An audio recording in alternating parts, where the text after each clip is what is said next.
Umepata tiba ya changamoto ya cyst, ukaondokana nayo na ikawa haipo kabisa, lakini ukakaa ndani ya miezi 2 mpaka 3 ikatokea tena, yaani ukakutwa na cyst vile vile na umetumia dawa ukaondokana nao tena.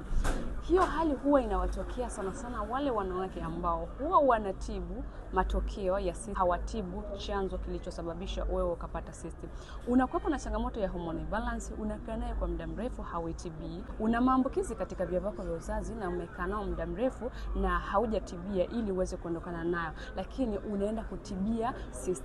Hiyo haujatibia kile chanzo ambacho kilisababisha ukotoa na cyst, ila umetibia yale matokeo yake. Hasa ili kuondokana na changamoto hiyo unatakiwa utibie chanzo ambacho kilisababisha ukotoa na hiyo cyst, na ndio utapona vizuri. Kama ni wewe mmoja wapo ambao unasumbuliwa na changamoto hii, basi jitahidi sana utibu kwanza chanzo na utaondokana na hiyo changamoto moja kwa moja. Naitwa Madam Bahati na ni bahati kuona video.